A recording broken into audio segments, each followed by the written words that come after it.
Dear students, corona का graph अभी भी बढ़ता ही जा रहा है, जिसकी वजह से बहुत लोगों को बहुत परेशानी है। और सबसे ज़्यादा परेशानी गरीबों को है, मजदूरों को है। उन मजदूरों को है जिन्होंने इन बड़े बड़े शहरों को बनाया है, और आज उसी शहर से वो बेबस, लाचार और मजबूर हो करके अपने घर लौट रहे हैं। उनके पास खाने को नहीं है, जिस वजह से वो अपने घर लौटने के लिए मजबूर हैं। ये सरकारें जो उन्हें खिला पिला नहीं सकती है, कम से कम उन्हें उनके घर तो पहुंचा दे। ये हजारों किलोमीटर साइकिल चला के, ठेला चला के अपने घर पहुंच रहे हैं। यहाँ तक कि ट्रकों में ठूस ठूस करके जानवरों की तरह अपने घर जा रहे हैं, और जानवरों की तरह घर जाने के लिए ये 2 से 4 हजार रुपये का पेमेंट कर रहे हैं। तो आप सोच सकते हैं कितनी बड़ी परेशानी है। सरकार के द्वारा जो इंतजाम किए गए हैं वो पूरी तरह से सफल नहीं है लोगों को उनके घर पहुंचाने में। हालांकि एक अच्छी बात यह है कि बहुत सारे लोग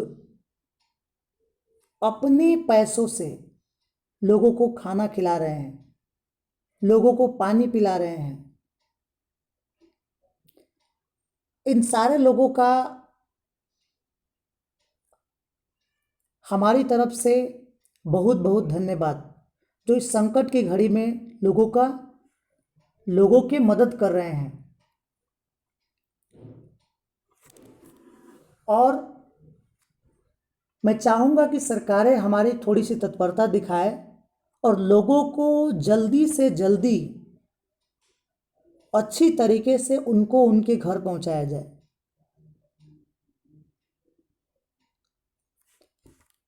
आगे अब हम बात करते हैं कि मैं समझता हूं कि आप सब अपने घर पे होंगे, यानी माय डियर स्टूडेंट्स, आप लोग अपने घर पे होंगे और आपको भी बहुत सारी परेशानी, हमें भी बहुत सारी परेशानी, हम स्कूल नहीं आ पाते हैं, मिल नहीं पाते हैं। खैर कोई बात नहीं, ये संकट का दौर है, टल जाएगा।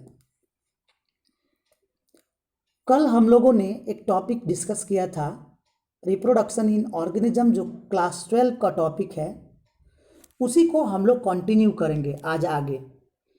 तो जिसमें हमने बताया था कि रिप्रोडक्शन क्या है, सेक्सुअल, एसेक्सुअल रिप्रोडक्शन क्या होते हैं, बहुत सारे ऑर्गेनिजम्स का मैंने लाइफ स्पान बताया था, जो आपको अच्छी तरह से समझ में आया होगा। आज उसी को हम लोग आगे पढ़ेंगे, आगे कंटिन्यू करेंगे उसी टॉपिक को। तो चलिए शुरू करते हैं। एसेक्सुअल रिप्रोडक्शन, एसेक्सुअल रिप्रोडक्शन में क्या है, कह रहा है कि in this method the single individual, है ना, parent is capable of the reproducing of spring, यानी कि ये ऐसा रिप्रोडक्शन है जिसमें केवल एक सिंगल ऑर्गेनिज्म ही भाग लेता है। जैसे मैंने कल एक बताया था आपको कि रोज का प्लांट, आप एक रोज के प्लांट्स की ट्विग्स को, है ना, तोड़ लेते हैं और उसको सॉइल में लगा देते हैं, जिससे नया प्लांट बनता है। तो एक ऑर्गेनिज्म ही भाग लेगा ऑफस्प्रिंग प्रोड्यूस करने में, ठीक है। दूसरी बात, as a result the offspring that are produce are not only identical, है ना, कि जो ऑफस्प्रिंग प्रोड्यूस होगा वो केवल आइडेंटिकल नहीं होगा, सिमिलर नहीं होगा one another, but are also exact copy of their parent. क्या होगा वो, कि अपने पेरेंट की वो कॉपी रहेगा, एग्जैक्ट कॉपी रहेगा वो, है ना। मैंने क्या कहा कि कोई भी जो ऑर्गेनिज्म एसेक्सुअल रिप्रोडक्शन से बनता है तो वो अपने पेरेंट के केवल आइडेंटिकल ही नहीं रहेगा, वो एग्जैक्ट कॉपी रहेगा, है ना, बशर्ते एसेक्सुअल रिप्रोडक्शन से उसे बनना चाहिए। आगे पढ़ते हैं। आगे कह रहा है कि आर दीज ऑफस्प्रिंग, है ना, likely to be genetically identical और द डिफरेंट। ठीक है, एक बात और भी बताएं कि एसेक्सुअल रिप्रोडक्शन से जो ऑर्गेनिज्म बन रहे हैं वो क्या अपने पेरेंट के आइडेंटिकल होंगे, जेनेटिक रूप से आइडेंटिकल होंगे? आप मुझे बताएं। आपकी एनसीईआरटी में ये सवाल दिया हुआ है, इसलिए इसे बहुत ही ध्यान से समझने की जरूरत है ना। आपको पता ही है कि एनसीईआरटी के सवाल कितने महत्वपूर्ण हैं, है ना। 95% क्वेश्चंस जो होते हैं नीट के डायरेक्टली एनसीईआरटी से पूछ लिए जाते हैं, इसलिए बहुत ही ध्यान से सुनेंगे इस क्वेश्चंस को। फिर मैं एक बार और रिपीट करता हूं, are these offspring likely be genetically identical और द डिफरेंट। तो आपको पूछा जा रहा है आपसे कि क्या एसेक्सुअल रिप्रोडक्शन से जो ऑफस्प्रिंग बन रहा है वो अपने पेरेंट के जेनेटिकली आइडेंटिकल होगा या डिफर होगा, है ना। तो आपको बताना है ये बात, ठीक है। यानी कि जो भी ऑफस्प्रिंग बनेगा वो क्या होगा, एसेक्सुअल रिप्रोडक्शन से यदि बनता है तो वो अपने पेरेंट के जेनेटिकली आइडेंटिकल होगा। आपने देखा है ना कि जब भी आप रेड रोज की ट्विग्स को लगाएंगे तो रेड रोज ही बनता है, न कि वो वाइट बनता है, किसी तरह का डिफरेंसेस नहीं आता है ना। तो इसको क्या कहते हैं हम लोग कि ये एसेक्सुअल रिप्रोडक्शन है। आगे पढ़ते हैं।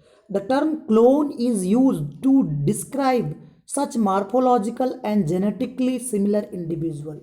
अब देखिए एक और बहुत ही इंपॉर्टेंट टॉपिक आया है, क्लोन, है ना। क्लोन आया है तो क्लोन का मतलब हुआ कि जो ऑर्गेनिज्म अपने पेरेंट के जेनेटिकली आइडेंटिकल हो, मार्फोलॉजिकली आइडेंटिकल हो, उसे क्या बोलेंगे हम लोग, क्लोन बोलते हैं, है ना। बहुत बार आप लोगों ने सुना होगा क्लोन। क्लोन का मतलब होता है कि जो भी ऑर्गेनिज्म है वो अपने माँ बाप के बिल्कुल समान है, उसका जेनेटिक समान है, उसमें डीएनए एक जैसा है और उसकी मार्फोलॉजी भी सिमिलर है ना। तो इसे क्लोन कहते हैं। तो आप क्लोन की डिफिनेशन को याद रखेंगे, ठीक है। आगे बढ़ते हैं हम लोग फिगर के बारे में बाद में डिस्कस करते हैं, पहले पढ़ते हैं उसके बाद से हम लोग फिगर को समझेंगे।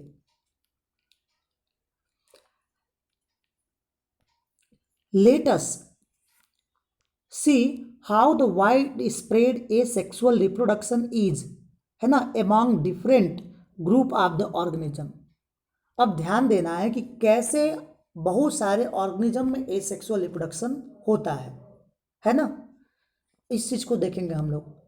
तो कह रहा है कि एसेक्सुअल रिप्रोडक्शन जो होता है, reproduction is common among the single cell organism. तो आपको बताया जाए कि सिंगल सेल जो ऑर्गेनिज्म है उसमें एसेक्सुअल रिप्रोडक्शन जो होता है बहुत ही कॉमन होता है। And in the plant and animal with the relatively simple organisation, है ना। तो क्या हुआ, मैं कह रहा हूं कि सिंगल सेल ऑर्गेनिज्म जो होंगे उनमें बहुत ही कॉमन होता है एसेक्सुअल रिप्रोडक्शन। साथ ही साथ बहुत सारे प्लांट एंड एनिमल जिनकी बॉडी ऑर्गेनाइजेशन सिंपल होगी, है ना, उनमें भी इस तरह का रिप्रोडक्शन देखा जाता है ना। अब देखिए कह रहा है कि इन प्रोटिस्ट, है ना, कह रहा है कि प्रोटिस्टा में प्रोटिस्ट एंड मुनेरा। तो आपको पता है दो शब्द दिए गए हैं जिनको मैंने अंडरलाइन किया है, प्रोटिस्ट एंड मुनेरा, है ना। प्रोटिस्टा में प्रोटोजोअन्स आते हैं जैसे अमीबा हो गया, और उसके बाद मुनेरा। तो आपको याद होगा कि मोनेरा वे किंगडम होते हैं, मोनेरा वे किंगडम है जिसमें बैक्टीरिया आता है ना, जिसमें प्रोकैरियोट्स आते हैं, है ना, जिसमें न्यूक्लियस नॉट वेल डेवलप होता है। ठीक है, तो कह रहा है कि in protista and monera the organism और the parent cell divide by the mitosis into the two give rise new individuals. यानी कि कह रहा है कि जो प्रोटिस्टा है, मोनेरा है, इसमें जो ऑर्गेनिज्म होता है, पेरेंट होता है ना, उसका सेल जो होता है माइटोसिस डिवीजन के द्वारा डिवाइड होता है ना, और दो आइडेंटिकल, ठीक है, और दो इंडिविजुअल्स गिव राइज करता है ना। एक बार और समझते हैं कि जो प्रोटिस्टा ग्रुप है, मोनेरा ग्रुप है, इसमें क्या होता है कि सेल का डिवीज़न होता है और जिसके बाद न्यू इंडिविजुअल्स बनते हैं। Thus, in these organisms, cell division is itself mode of reproduction. इसका मतलब ये है कि एक ऑर्गेनिज्म का सेल डिवाइड हुआ और दो ऑर्गेनिज्म बन गए, तो ये सेल डिवीजन नहीं, ये तो रिप्रोडक्शन है भाई। इसकी संख्या बढ़ रही है, ऑर्गेनिज्म की संख्या बढ़ रही है ना। और आपको ख्याल रखने की ज़रूरत है कि आपसे यदि पूछा जाए कि इसमें कौन सा डिवीज़न होता है, तो आप बताएंगे माइटोसिस डिवीज़न होता है ना। अच्छा, एक बात और भी पूछ लेते हैं आपसे, माइटोसिस क्या होता है, मियोसिस क्या होता है? मैंने पढ़ाया भी है माइटोसिस और मियोसिस। तो माइटोसिस वह डिवीज़न है जिसमें एक ऑर्गेनिज्म की जो बॉडी होती है या एक ऑर्गेनिज्म का जो सेल होता है वो डिवाइड होगा टू पार्ट में, और दोनों जो पार्ट बनेंगे, है ना, वो एक दूसरे के सिमिलर होंगे। उनमें डीएनए भी क्या होगा, सिमिलर होगा, और इवन डीएनए जितना पेरेंट में होगा उतना ऑफस्प्रिंग में भी होगा। तो ये क्या होता है, माइटोसिस डिवीजन होता है ना। आगे बढ़ते हैं हम लोग।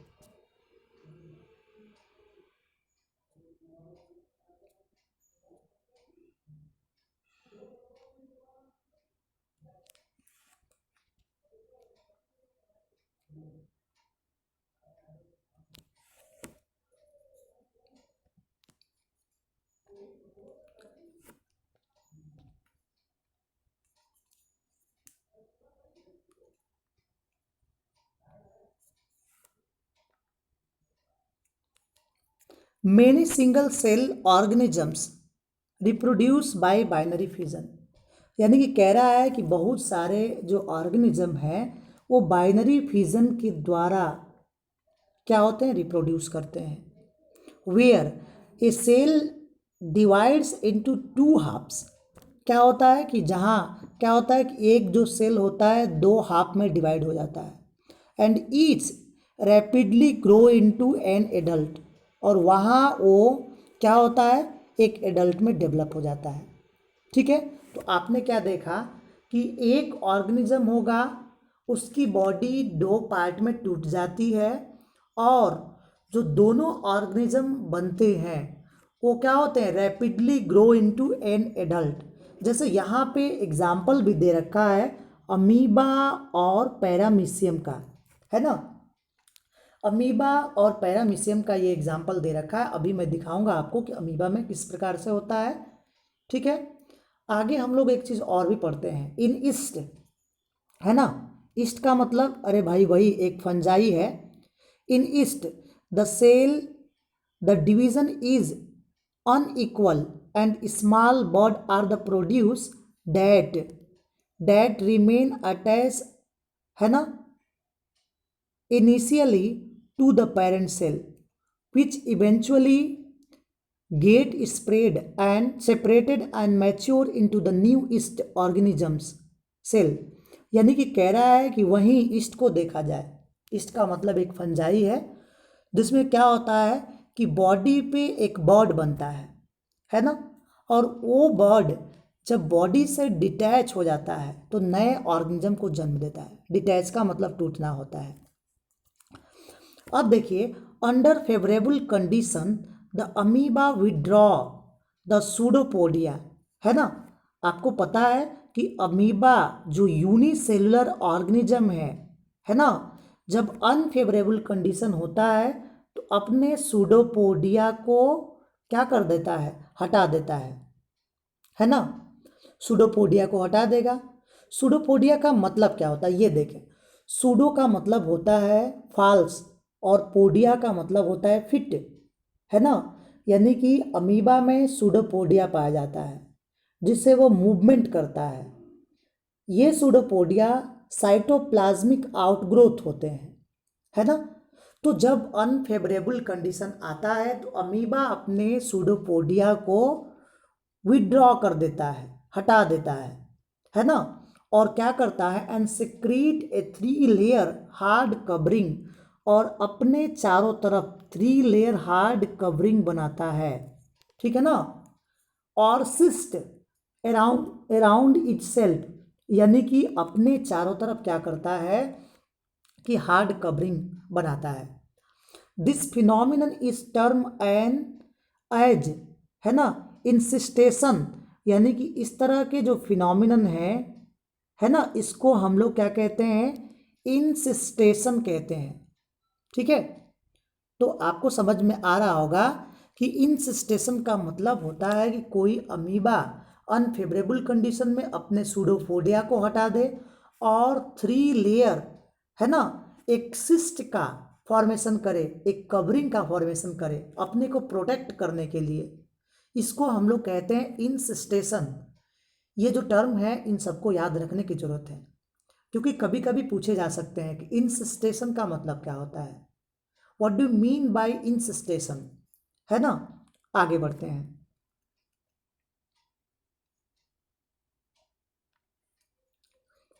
कह रहा है कि वेन फेवरेबल कंडीशन रिटर्न, जब फेवरेबल कंडीशन आता है, the insisted amoeba divides by the multiple fission, यानी कि अब जैसे ही फेवरेबल कंडीशन आता है तो वही अमीबा जो क्या हुआ है, एक कवरिंग से घिरा हुआ है, अब क्या करेगा कि उसी में डिवाइड होगा, मल्टीपल फिजन होगा, है ना। उसकी सेल में मल्टीपल फिजन होगा और प्रोड्यूस मेनी माइन्यूट अमीबा और द सूडोपोडियोस्पोर, यानी कि उस सिस्ट के अंदर बहुत सारे अमीबा बन जाएंगे या सूडोपोडियोस्पोर बन जाता है ना। The cyst wall burst out, अब क्या होगा, ये जो सिस्ट वॉल है ये फटता है, ब्रस्ट आउट होता है, and spore are liberated, spore liberate होते हैं in the surrounding medium to grow up into the many amoeba. और क्या होता है, जैसे ही सिस्ट फटता है जो स्पोर होते हैं वो बाहर आ जाते हैं और बहुत सारे अमीबा का फॉर्मेशन करते हैं, ठीक है। अब इस चीज़ को देखते हैं। This phenomenon is known as sporulation, यानी कि इस फिनोमिनन को हम लोग कहते हैं स्पोरुलेशन, है ना।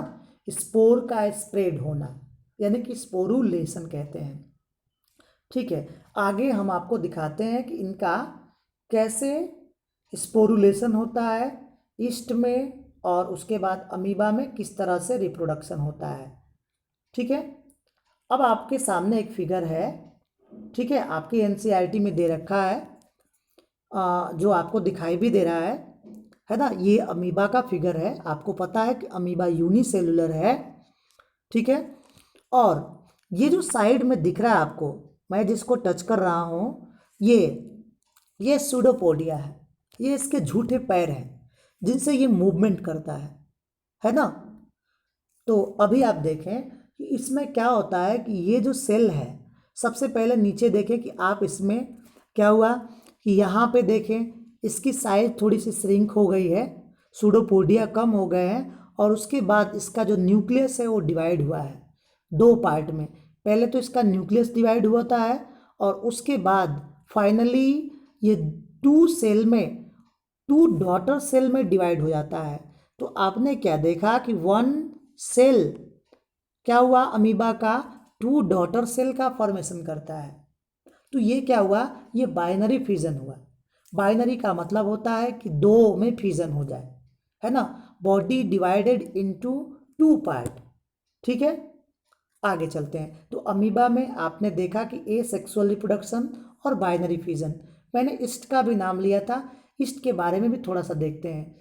ईस्ट के बारे में भी दिया हुआ है आपकी बुक में, तो देखें, ये जो है आपके सामने ईस्ट का फिगर दिया हुआ है ना। ये ईस्ट है। आपको पता है कि यूनिसेलुलर फंजाई है ईस्ट, है ना।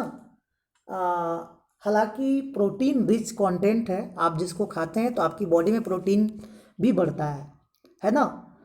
तो ये देखें क्या है, ये ईस्ट है और इस ईस्ट को आप देख रहे हैं कि ये एक सिंगल सेल है और इस ईस्ट के ऊपर ये जो है एक बर्ड है। बर्ड का मतलब होता है कली के समान, आपको दिख भी रहा है वैसे, जैसे रोज के प्लांट में आपने फूल बनने से पहले बर्ड देखा है, उसी तरह से ये जो बर्ड है क्या होता है कि बढ़ता है साइज में और फाइनली यहाँ से मेन बॉडी से डिटैच हो जाता है। डिटैच होने के बाद जब ये सबस्ट्रेटम पे गिरता है तो नए ईस्ट को जन्म देता है। तो ये क्या रहा आपका कि ईस्ट में ए सेक्सुअल रिप्रोडक्शन रहा। अच्छा, एक बात और भी मैंने किया था कि अमीबा जब अनफेवरेबल कंडीशन में आता है तो अपने चारों तरफ, है ना, अपने चारों तरफ क्या कर लेता है, ये अमीबा है, आप देखें अमीबा आप देख रहे हैं। अमीबा में क्या होता है कि जब ये अनफेवरेबल कंडीशन में ये सारे सूडोपोडिया को अपने विड्रॉ कर देता है, हटा देता है और इसके चारों तरफ क्या हो जाता है कि 3 लेयर कवरिंग बन जाती है ना। इसके चारों तरफ 3 लेयर कवरिंग बन जाती है या सिस्ट बन जाती है। अच्छा, ये कवरिंग बनती क्यों है? तो ये कवरिंग बनती है इसकी बॉडी को अनफेवरेबल कंडीशन से बचाने के लिए। और बाद में क्या होता है कि इस जब भी फेवरेबल कंडीशन आता है तो इसकी बॉडी जो अंदर का प्रोटेक्टेड सेल है ये डिवाइड करने लगता है, मल्टीपल फ्यूजन करने लगता है और बहुत सारे अमीबा बन जाते हैं अंदर। और फाइनली ये जो आपको लेयर दिख रही है ये यहाँ से ब्रस्ट हो जाती है, टूट जाती है, जिससे बहुत सारे अमीबा बाहर आ जाते हैं, है ना। तो इस तरह से ए सेक्सुअल रिप्रोडक्शन होता है ऑर्गेनिज्म में, यूनिसेलुलर ऑर्गेनिज्म में। आगे हम लोग चलते हैं और ये बहुत सारे ऑर्गेनिजम्स के बारे में दिया हुआ है आपकी एनसीईआरटी में। ए सेक्सुअल रिप्रोडक्शन, आगे ये भी हम लोग डिस्कस कर ले थोड़ा सा। ये ए sexual reproduction, reproductive structure zoospore of Chlamydomonas. Chlamydomonas एक एल्गी है, ठीक है। कोनिडिया ऑफ द, है ना, पेनिसिलियम। पेनिसिलियम जो है एक फंजाई है और बर्ड्स इन हाइड्रा, और हाइड्रा का बर्ड ये भी एक तरह से एसेक्सुअल रिप्रोडक्शन में। और उसके बाद जर्म्यूल्स, है ना, जेम्यूल्स इन द स्पंज, और स्पंज में जेम्यूल्स होता है ना। तो एक बार आपको दिखाऊं मैं कि क्या होता है कि ये क्लेमाइडोमोनास है। क्लेमाइडोमोनास एक तरह का एल्गी है और एल्गी में बहुत सारे जू स्पोर बन जाते हैं। अच्छा, जू स्पोर का मतलब आप पूछ सकते हैं कि जू स्पोर का मतलब क्या होता है, तो मैं बताऊं आपको। ये जू स्पोर का मतलब होता है कि जिसमें फ्लैजिला हो।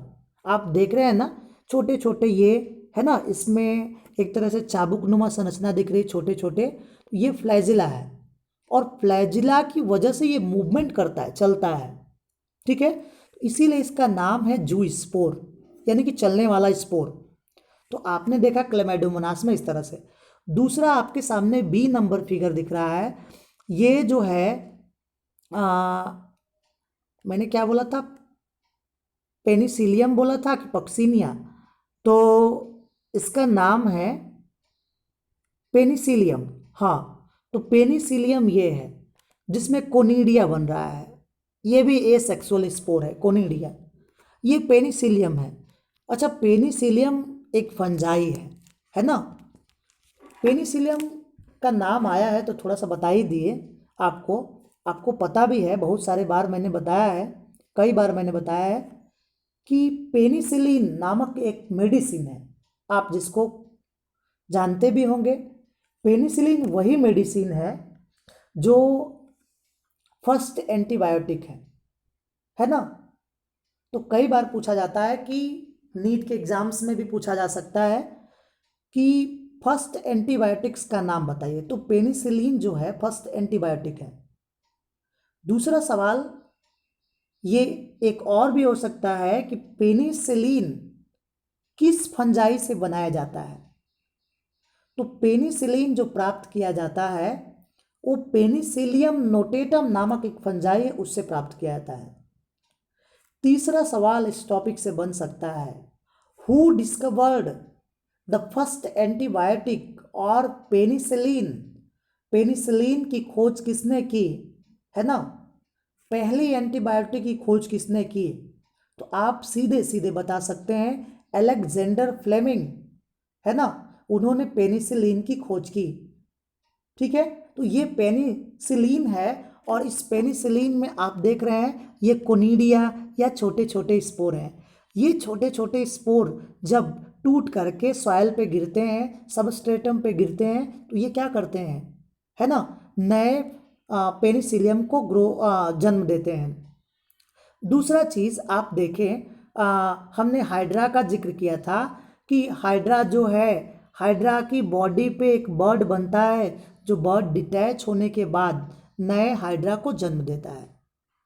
दूसरी बात आप देखें, जेम्यूल्स इन स्पंजेज, स्पंजेज के बीच में जेम्यूल्स बनता है और ये जेम्यूल्स जो होते हैं जब सेपरेट होते हैं, बॉडी से डिटैच होते हैं, तो क्या करते हैं, एक तरह से नए ऑर्गेनिज्म को जन्म देते हैं। तो ये आपने देखा कि ये एसेक्सुअल रिप्रोडक्शन था, है ना। तो आगे हम लोग बाद में पढ़ेंगे, अभी तक के लिए इतना ही काफ़ी है ना। तो आज के लिए इतना ही।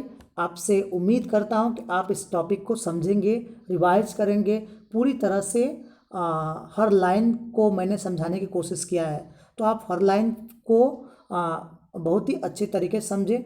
और यदि कोई टॉपिक इसके बाद भी नहीं समझ में आता है तो आप मुझे मैसेज कर सकते हैं, कॉल कर सकते हैं, है ना। तो दूसरी बात ये देखें कि मैंने बताया वर्तमान समय में कोरोना का जो संकट चल रहा है, तो इस संकट में हमारे स्टूडेंट्स को और भी मोटिवेटेड होके बहुत ही लगन से काम करने की ज़रूरत है, क्योंकि इस तरह के जो संकट है आगे भी यदि आती हैं तो इन संकटों से आप ही निपटारा करोगे, है ना। वर्तमान समय में बहुत कम लोगों की ज़रूरत पड़ गई है ना। देश को चलाने में बहुत कम लोगों का बहुत कम ही लोग मतलब एक्टिव हैं वर्तमान समय में। एक तो हमारे डॉक्टर, हमारे नर्सेज, हमारे पुलिसमैन, है ना, सफाई कर्मी, इसी तरह के कुछ लोग हैं जो हमारी कंट्री को मूव करा रहे हैं वर्तमान समय में। ठीक है, तो इस संकट को ध्यान में रखते हुए आपको पता ही है कि डॉक्टर्स की वैल्यू कितनी बढ़ गई है, और सीधे सीधे आपसे सवाल किया जाए कि आप भी वही पढ़ते हैं जो एक डॉक्टर ने पढ़ा है।